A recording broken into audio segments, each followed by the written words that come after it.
Hello everyone and welcome to Giants, presented by DOBI Real Estate. I am your host, Simon Thomas, and with me is John Leonis. Our guest today is Kerry Doman. Kerry is a true Detroit entrepreneur who started After 5 Detroit when she was younger. But as a wife and a mother of three, she's transitioned nightclubs to night feeding, founding Little Guy Detroit 2018. Now the largest family resource in Metro Detroit. Kerry, we're extremely excited to have you. Thank you. So thank you for coming. We appreciate it. I always love changing it up. This podcast is really about business, all different types of people. I like showcasing people that come from all different types of backgrounds, ethnicities. It just kind of proves that anybody can do it. Moms, dads, single people, whatever. It's pretty crazy what people can do with their time. And being a mother of three now, transitioning from a single person to mother of three and still being a huge success is awesome. But Johnny boy, you want to start off with a quote? Do what you can with what you have where you are. That was said by Theodore Roosevelt. What's your take on that? First of all, I'd never heard this quote before, but I love it, and it actually really resonated with me. I feel like this is the definition of my career. Do what you can with what you have where you are.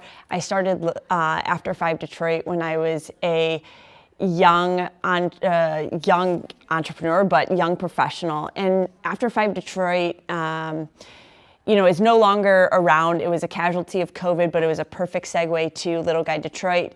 That's the update of After 5. But to go back to what it was an online resource for young professionals. Find out what to do, where to go throughout Metro Detroit, but predominantly downtown Detroit. And that's where I was. That's where I was in life. I was a young professional. I had just moved back from Chicago, where everything was at your fingertips. You could find a sports league, an adult sports league. You could find a bar, a restaurant. I mean, everything could be on your block. But moving back here, one, I didn't know very many people still in the area, so I wanted to meet new people. I was staying in this area, which is where I grew up in Birmingham, and going to Dick O'Dowd's every weekend was just not what I was cut out for. So anyways, I moved downtown Detroit, built that, and it literally, do what you can with what you have where you are. That was all based on that point of my life and where I was. Fast forward, when I started having kids, I was able to transition After 5 into Little Guide. And that's where I am now. I'm a mom, and telling people where to go anytime after 10 p.m. is a stretch. So the Little Guy Detroit is a true testament to where I am in my life now. So I love this quote because it really resonates with what I have done with my career. My career has essentially followed my life's path. Well, that's perfect, and I guess it makes it so relevant and I guess adds to your expertise in it because you're in it, you're experiencing it, and you can make those relations with so many people that have a need for this. I remember After 5, when I was younger as well, and I remember even some reps coming when I was working at a restaurant to kind of feature it and have network meetings and that kind of thing. And I remember that. And I also remember when my oldest was younger and me wishing for something like this. It was before 2018 and saying, oh my goodness, it's winter time and I don't know what to do. And Juliana's away for the weekend and I've got to figure out how to entertain the kids. And we all know that handing them the iPad or something like that is probably not the best form of entertainment, as studies show. But finding things to do is so important, and even if I still have a young one, so it's still relevant and useful. And I went online and saw it, and it was great. I was hoping I grew up in the hospitality business, so After 5, we were starting to serve dinner.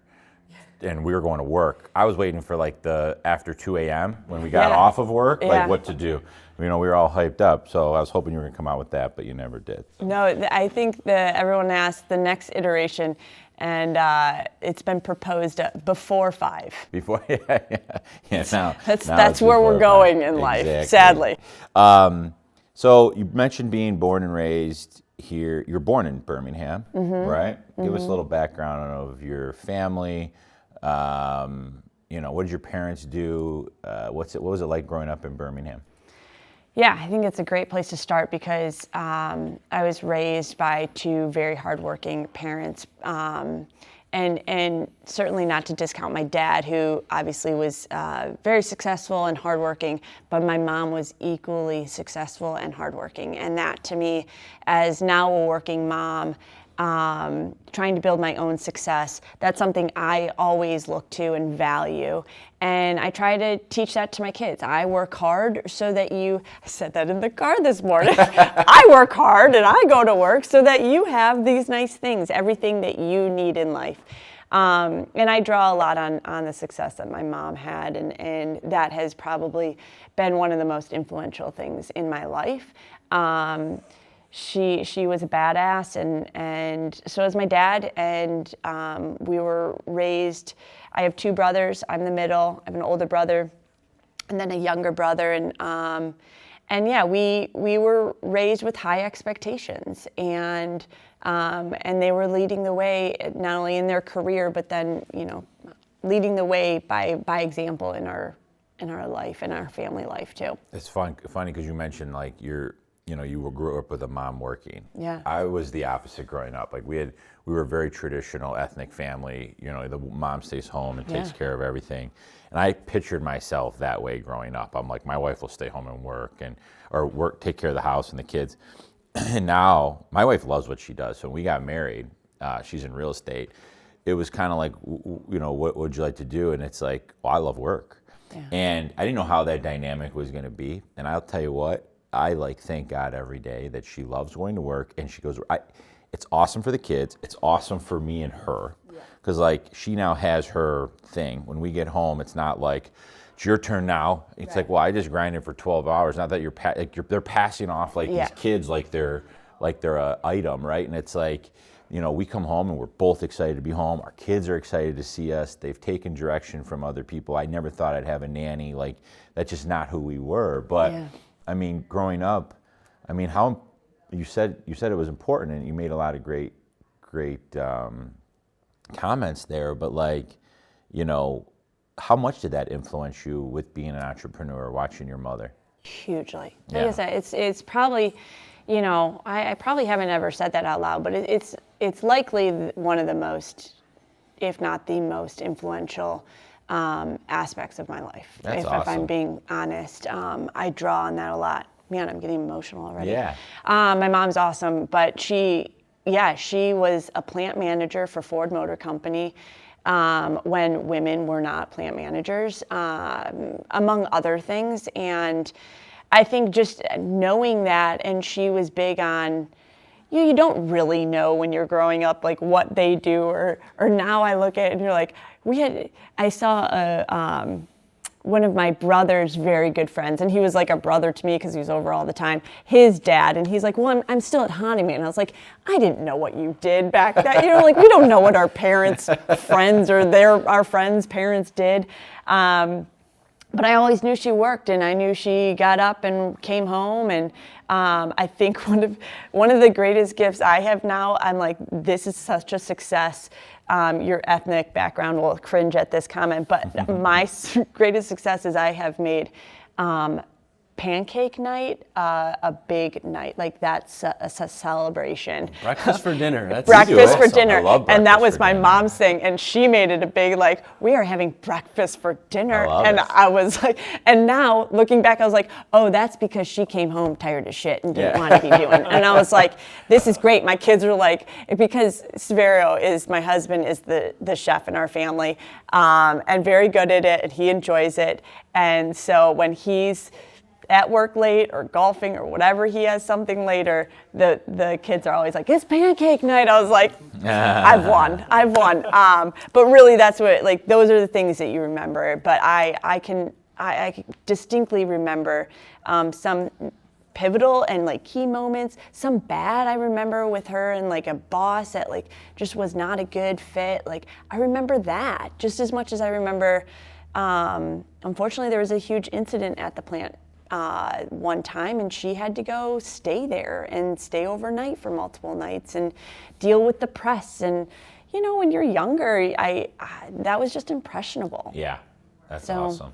That's special. Those are things you can't teach in school. You know what I mean? You try to get sometimes those things are way more important than school and what you can learn. You need both. But what did you do? So where'd you go to college?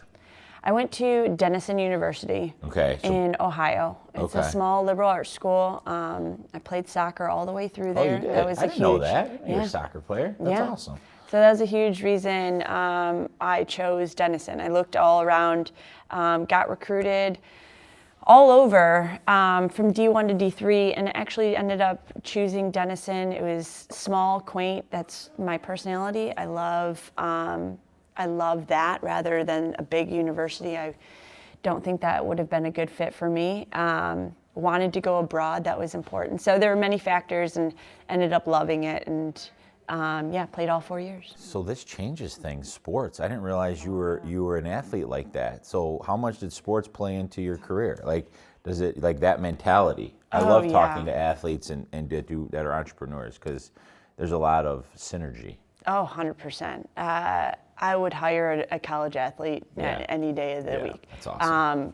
Whether they have zero experience, you know that they've had to hustle, you know they've had to practice and work through things.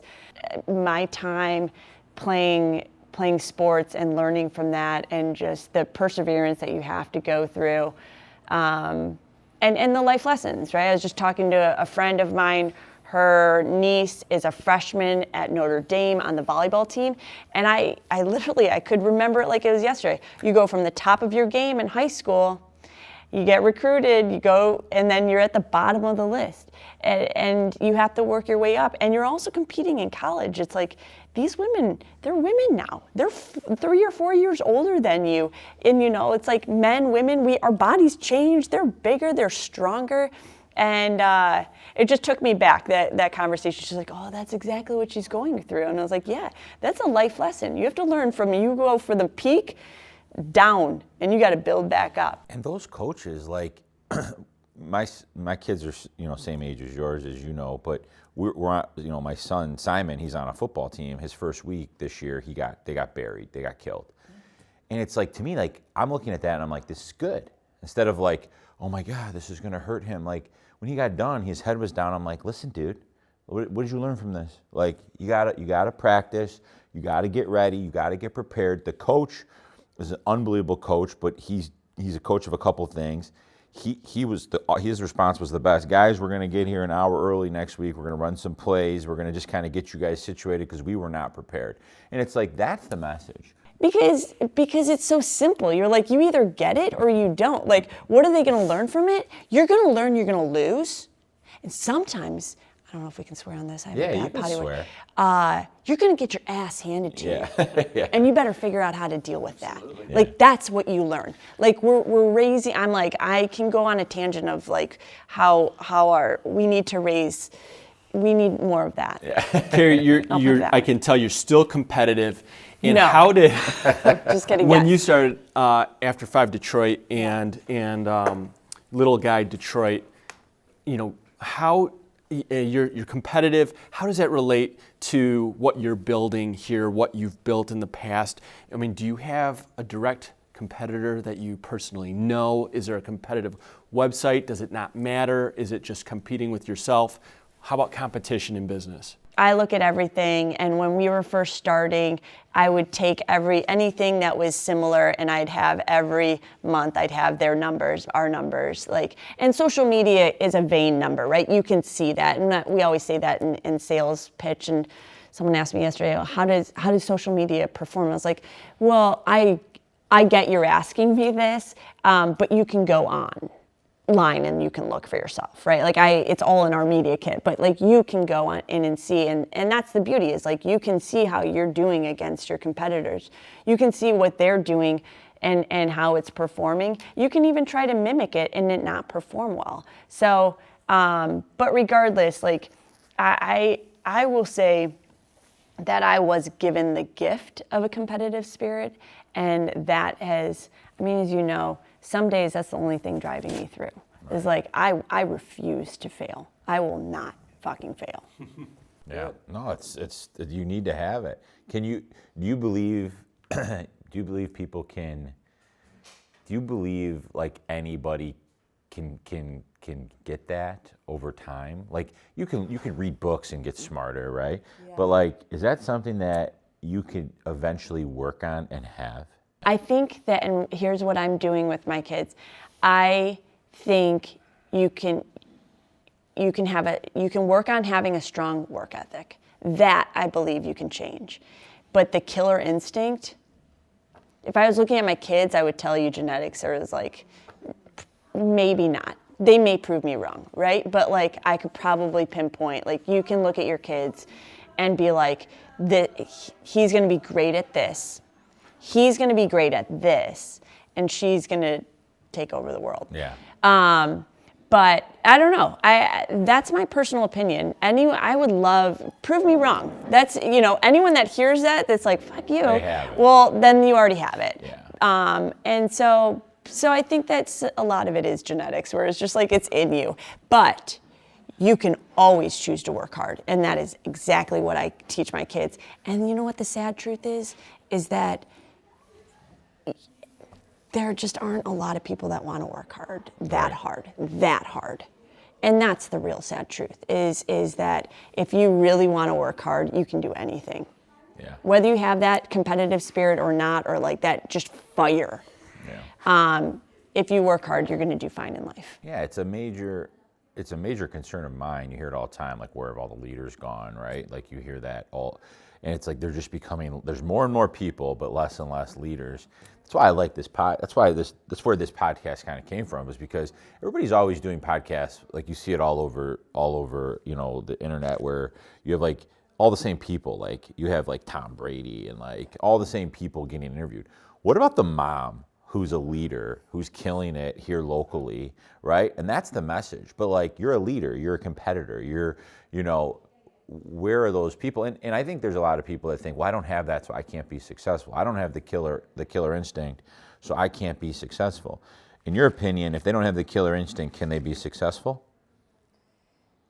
Sure. In business, forget about like life, because The success reality to me is it's just really is a hard. broad statement, right? Yeah. It's in the eyes of the beholder, right? So yeah, it's so hard. Yeah. And everyone looks at it, and you and I have commiserated over this. It's hard. Running your own business is hard every single day, and it's hard to get up, and you're just like, there's so many days, and I love my husband because he'd be like, what do you want to do? On the days that I complain, and he's like, well, what do you want to do? You can go do anything. I'm like, well, I don't want to do anything. And someone once told me this when I was first starting off. And he said to me, he goes, someday you will become unemployable. Yeah. And I got pissed. I got pissed at him. I was young, and I was like, what the fuck does that mean? But the reality is you do, because you're like, well, what am I going to do? Either I do exactly what I want to do, like I will go work for someone if I can do so. Someone asked me the other day, I was like, if I can do this, I will work for someone. Yeah. Otherwise, I'll just bear and grind this. But it's hard, and people don't realize this, and they think everyone's really successful, and they're not. Well, that's actually I've never really thought about it that way, but I think about entrepreneurship as like you're up at the plate, baseball. And baseball, you get 3 strikes, you're out. Entrepreneur, you have to be able to strike out, take a million swings, and still be up there, standing there. But like, imagine now. While someone's also hitting you. Yeah. But then there's no like going to the back of the duck. Like after you've been in control, and sky's the limit in your head, and it's your thing. There's no like going. It's kind of like going to the back of the line. Like quitting is like going to the back of the line, or not quitting, but even just, okay, I'm gonna go get a job now. Like there's been times where I've been sitting in this place all by myself, and I'm like, should I just go get a job, or should I just go back to selling homes? Yeah. And I think salespeople are the toughest people in the world. Like I'm not like saying I'm not like I'm above that. I'm not. But after you put everything into these things, like there's no going back to sales. And my mentor says to me all the time when I do complain, go back to selling homes. And it's the right thing to tell me. It's the right thing to tell me because I'm like, fuck that. Yeah. I'm not going back to selling homes, right? So, but yeah, that's interesting, and it's great to hear. So you graduated from college. What did you do between college and before starting your own company? I went to Chicago, which is a huge part of my after 5 narrative. So I went to Chicago, and I always say, like, the rite of passage of most young Metro Detroiters. Went to Chicago, and I got a job in event planning, big event planning. We did boat and sports shows. Which I'm not a hunter and I'm not a boat person. I really don't like boats. I don't like open water. That's the joke. But anyways, that's what I did. It was great for a year. I literally did it for a year, spent a year in Chicago, enjoyed it, glad I did it, brought a lot back, and moved back here temporarily, or so I thought. My dream was I was going to drop off my stuff, and I have a minor obsession with the Olympics. And at that time, it was in Torino, Italy, and I was trying everything in all of my outlets and all of my contacts to get a job with the Olympics there. So this is something you would know. What year was that? Torino was that 2012? John's really good with this kind I of know. stuff. I don't know. Fact check me because 2008. I was going to say I graduated. It probably was. Torino was it? That was a winter. It could have been 2008. It was 6. I was going to say 6 because that's. I'm glad we got fact checked on 6 because I graduated in 2004. Spent a year in Chicago, and that lines up. So okay. I haven't told that story maybe ever, but so I'm glad that lines up because in my head that's the story. That didn't happen, but so then I was traveling with Cadillac and doing events with them, which meant I was here 3 or 4 days a week. I was on the road 3 to 4 days a week, and I think that was the perfect transition back to here. I was not in my head prepared or ready or interested in moving back to Metro Detroit. But being here 3-4 days a week and not having to work, I was like, let's go explore. And that's where my love, that was also coincided with the Super Bowl. Yeah, was it the Super Bowl? I'm like, was it the NFL draft? Whatever. It was a big, yeah. So Super Bowl was in Detroit. They were hyping it up. And that's where my love for Detroit came from. All of a sudden, I was living downtown Detroit. And shortly thereafter, I believe 2006 was the year I started After 5 Detroit. Okay, so right after college. Yeah, I was a baby, and there are things in that where there were incredible mentors, there were incredible people around me. I got one of my favorite stories. I got in over my head with a rental. It was a duplex where I lived upstairs and the offices were downstairs, and rented it downtown Detroit. It was above Vicente's, which is now behind the new Hudson building, and the Carlton brothers. I will forever, they were like one of the first most influential people in my career because they let me out of the lease. They were 2 entrepreneurs themselves, and I was just like, I really messed this up, and they let me out, right? They gave me a pass, and it was one of the most, like I said, a huge lesson I learned. Finance and accounting. So it's just like things like that where those become core memories for you in your entrepreneurial journey. That's awesome. I didn't realize you started that quickly after college. Yeah, so I was a baby. Yeah. So 2006, basically, before you started Little Guide Detroit, that's what? So 12 years.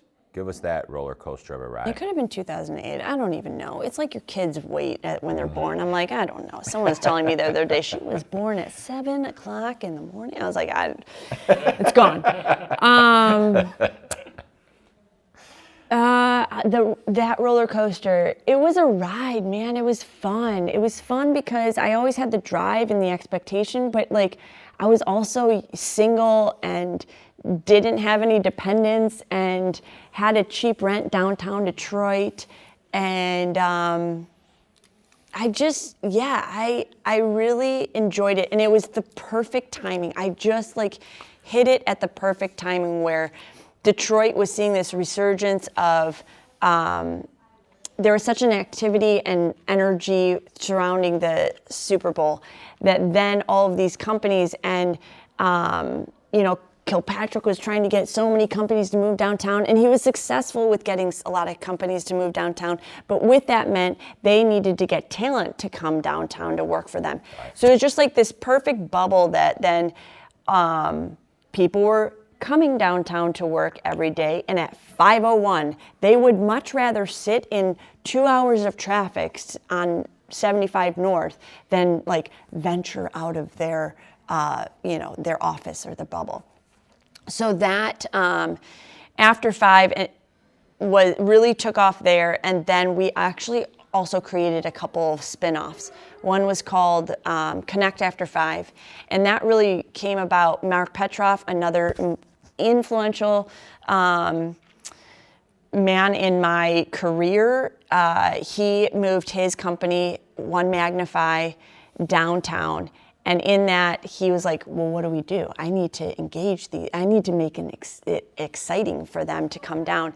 And so we created Connect After 5, and we got all of the companies to put together, and we came up every month. We had like volleyball in Campus Martius, and softball out at Belle Isle, and bowling at Garden Bowl, and then broomball in Campus Martius Ice Rink. So we did all these competitive things, like leagues, but like one night, and every company would have their team, and they'd get super into it. They have their own T-shirts, and we would have food and drinks for them, and it just became this thing where they not only got to build their camaraderie, but then they built a larger downtown corporate community as well. So that was something that we built in addition to After 5, and then one more layer.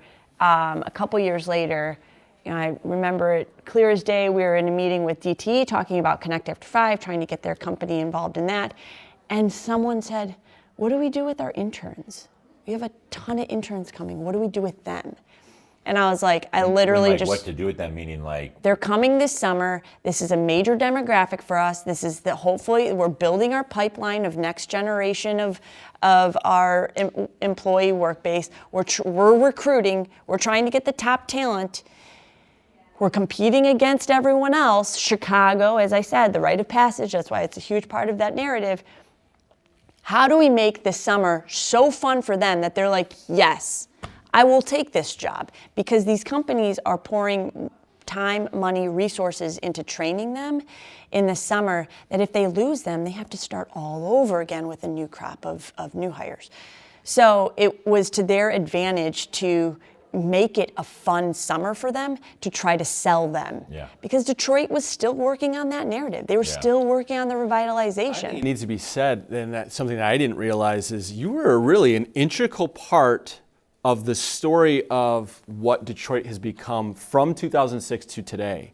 Because what when we were graduating from college and what Detroit was, is totally different than what it is now, especially the downtown area with where it's a fun place to hang out and people choose it to live and hang out.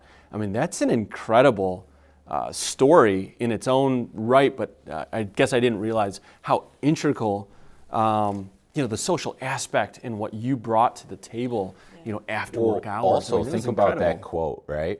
Like, think about, because of the state Detroit was in at that time, most people, all people would say, Detroit sucks, it's boring, there's crime, there's whatever.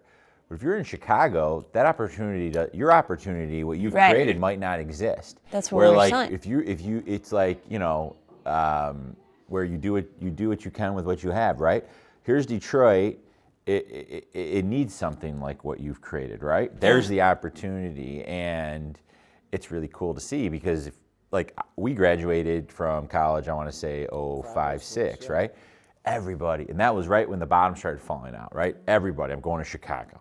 I'm going to New York. I'm taking this thing over here. And you're like, you kind of like, I was kind of, because being from here, you're prideful. Not from here, everyone's like, oh my God, you're from Detroit. Like, don't shoot me, right? Yeah. Like, it's like the worst comment, right? But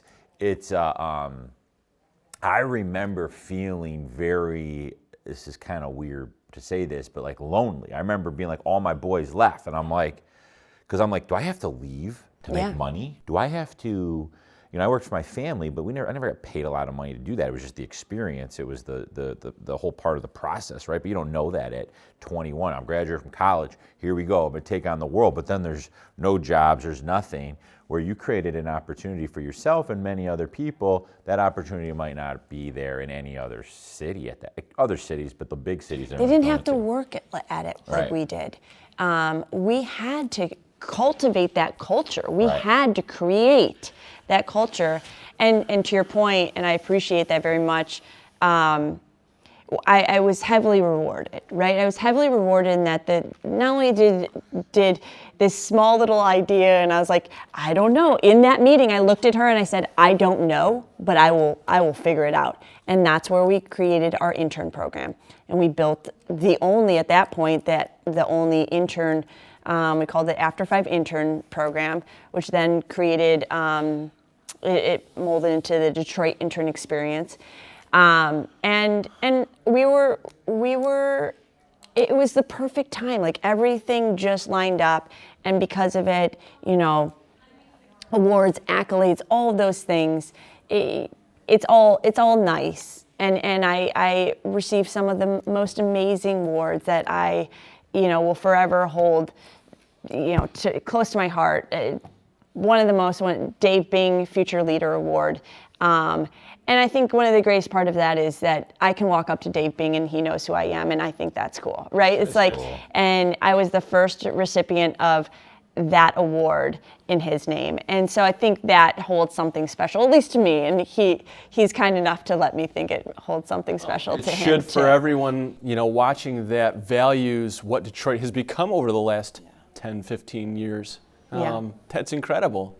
So it's been fun, and it, like I said, like in more ways than one. That quote, I'm going to keep that one because that is literally, it's whether it's the opportunities at that table. That's why it's so memorable. Where I literally was like, I don't know, but I will figure that out, and that's where that became. And I just sold that business this past year. That became a huge. Part of our business. And was it hard to let go of that, sell it, transition to Little Guide? Yes and no. I think ultimately it's always hard to let go. These are your babies, and it is hard to let go. But I also think the beauty of this quote is like, that's not where I was either. It was a great time.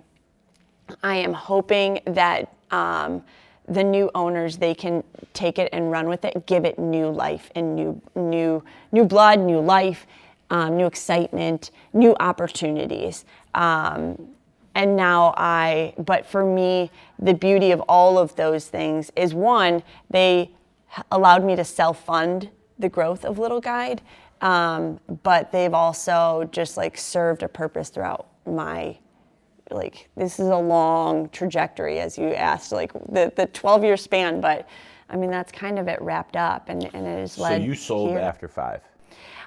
No, after 5, I call it a casualty of COVID.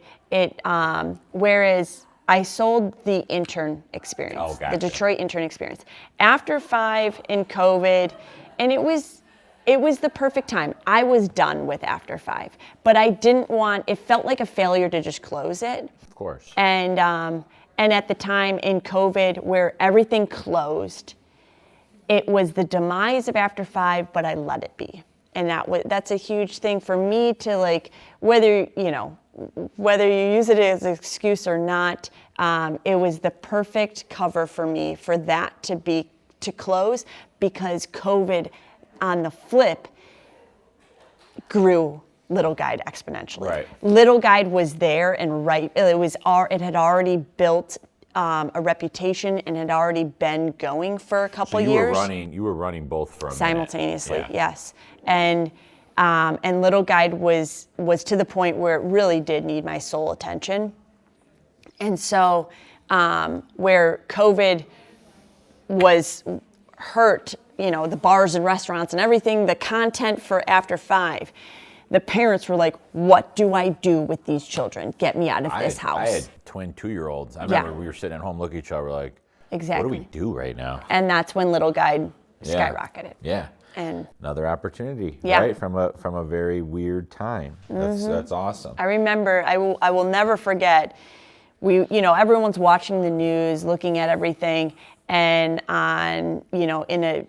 over the weekend, my team, Kerry Budzinski, she's critical on her team, she wrote 35 articles in that weekend that were like, on Friday, we're like, shit's real. Right. And in that weekend, we were like, let's do this. It was all about like indoor things and what can you do in your house? Like, I don't know, we were making shit up, going on Pinterest. We're drawing at straws just like everyone else, but she just churned out content. And I will never forget that 35 things where we're like, let's pull from this and see where this goes. We thought it'd be 2 weeks. We're like, all right, this should do it. That's awesome. Little did What we know. kind of feedback are you receiving from parents, good or bad? What has meant a lot to you to fuel your desire to keep going, or to improve, or to change, or to keep it the same way? What kind of feedback are you receiving?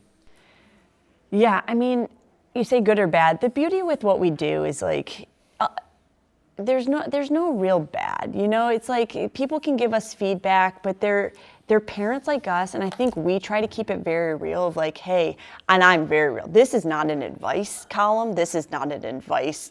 Like I am in the weeds with you here. I am trying to figure out this parenting thing with you. I am no expert, but I can tell you where to take your kids, and I can tell you what I think of this place, and we can show you all the pictures and the video, and you can, decide if you want to go or not. They can have a comment like, wow, that place is really expensive. Great.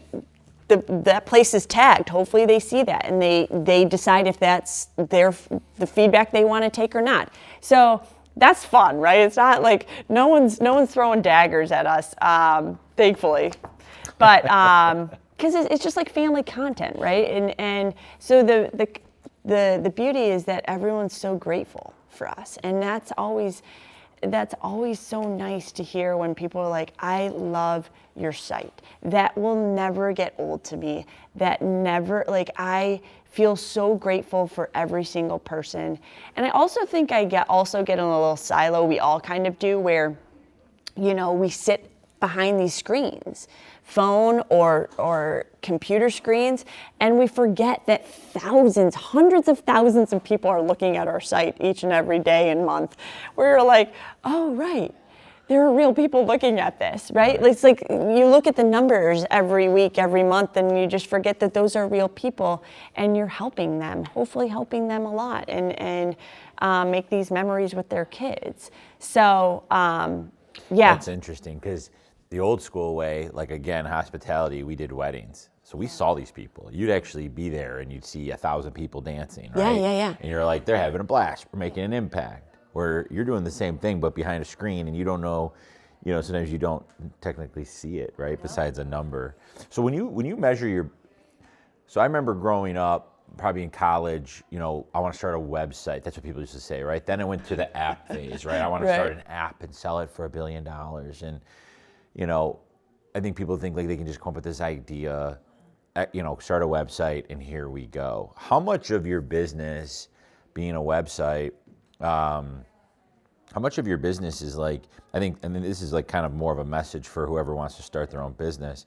Like, at what point, I guess, did you say like, okay, this is a business and I need to treat this like a business. This is a big investment of my time and money. Like everyone thinks I can start a website for $10 and I'm going to be successful. Like the investment with your time and money to get it to where it is today.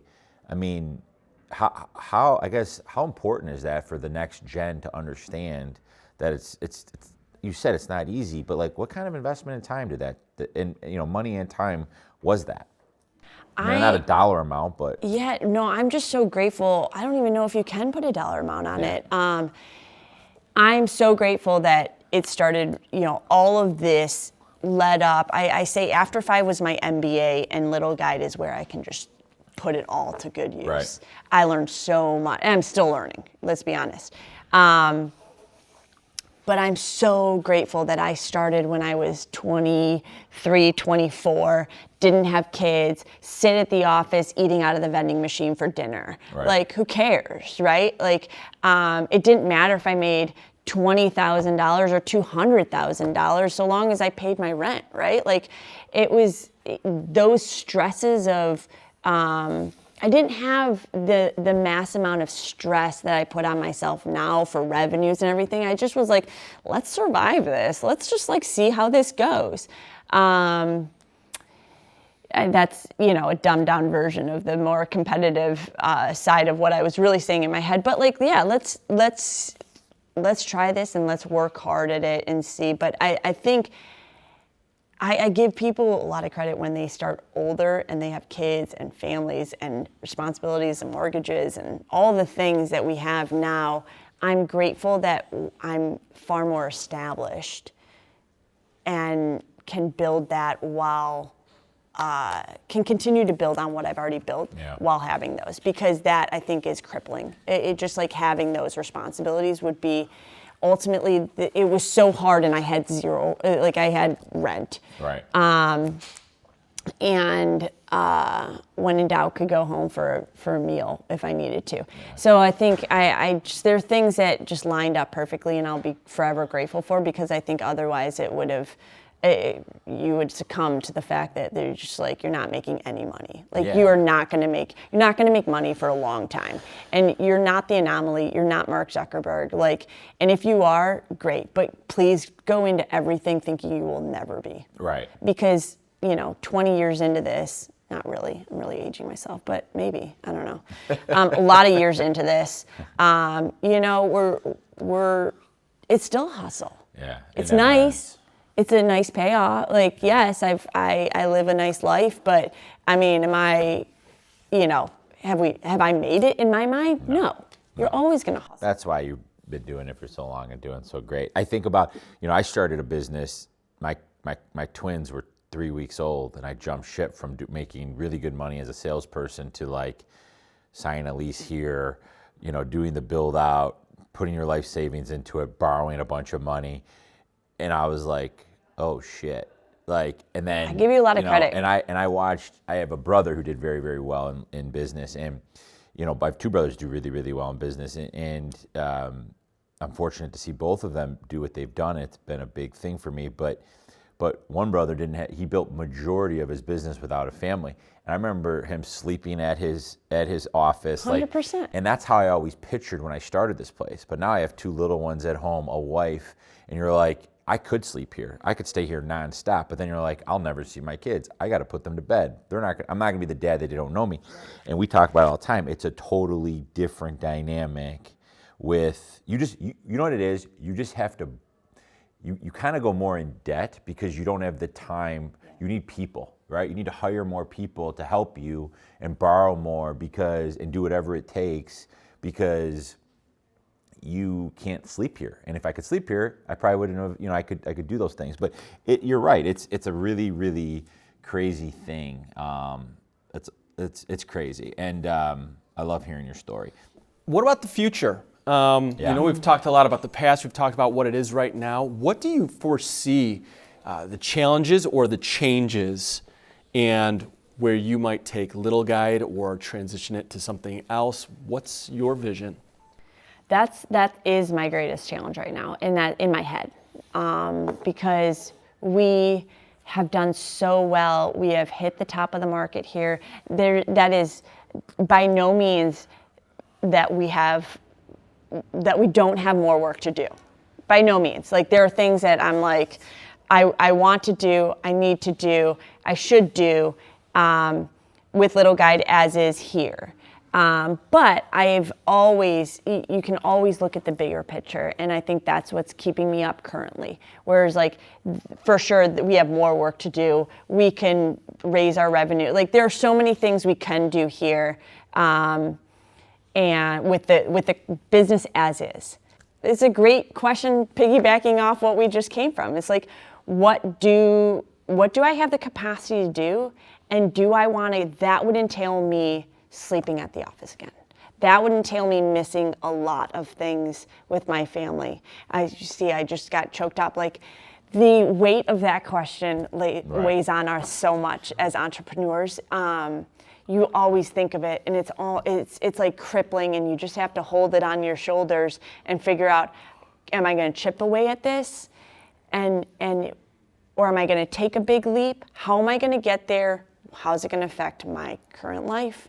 I don't know. It's a loaded question. And I'm not that well-spoken, if you will, to be like, here's my reversed answer. It's just a very real question that I think any entrepreneur, if you allow them to be very real and raw, they will tell you it weighs on them every single day, every single night, and it's just like what we hope and dream, but you're like, the reality is it's hard. How do we make that happen? I don't. And how do you make that decision? When you've come across those road barriers, that roadblock, what's your process for? Because ultimately you have to make a decision. Yeah. Ultimately, you have to say, okay, we're just going to keep growing revenue here in Detroit, or it's out of sight, out of mind. I'm done. I'm not even thinking about those other cities. Or you know what, we're doing this. What's the process to making that decision? How have you done that in the past? To be honest, I've been so fortunate where literally, and that's, again, I've said it before just now, like, that's why it's so ingrained in my head of like that conversation at DTE, like, things have just happened and they just have dropped in my lap, and you either decide you could either say, I don't know what you do with your interns, or you could say, I don't know, but I'm going to figure that out. Who are you outside of work? So when do you ever shut it off ever? And what does that look like at home, or what's like the relaxed version? Oh, I'm trying really hard. I was never really good at it, and I'm not. That's not a past tense. That I'm still not great at it. But I think I've gotten better as I've gotten older and look at my kids and give them perspective and try really hard to be like, well, I don't want them seeing me on my phone all the time. But I also want them to know, like, when I am on my phone, it's important. Give me 5 minutes to focus, which they don't. But you're like... You'll never believe what Kim Kardashian's doing right now. Goodness. Is that yeah, no. Yeah, that's the important part? It's gosh. business you're talking about. But I think a funny question is like, what are your hobbies? And I'm like, what are my hobbies? Like, I'm just surviving here.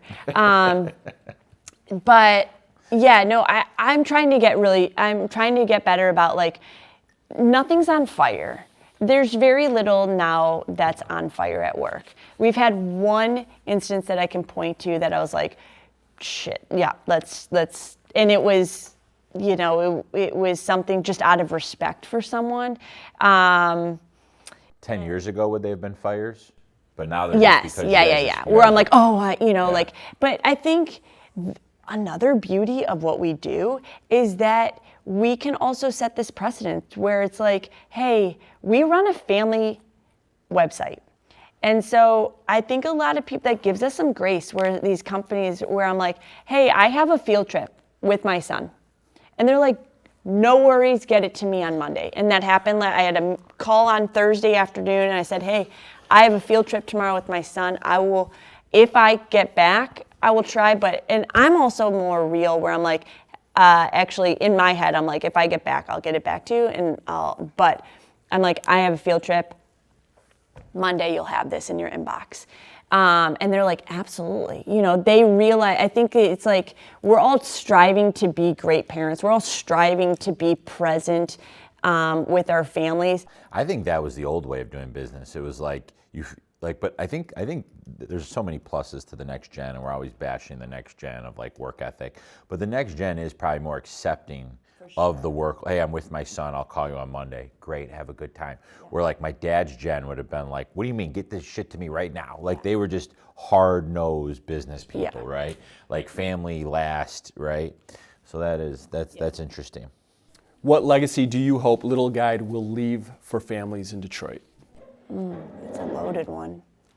Man, I'm just trying to tell them what to do this weekend. No, I think everything we just actually said, which is I hope that we can inspire people to go out and do fun things with their kids, which is why we always try to have a range of options, and we're big on free.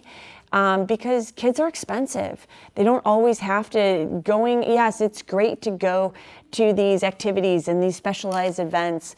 We're deep in it with Halloween right now, so we know, but there are also these really amazing free things that you can do, or parks or playgrounds. And so we try to highlight the whole scope of it because, it's hard, but doing fun things with them doesn't have to be. We're trying to make it more accessible.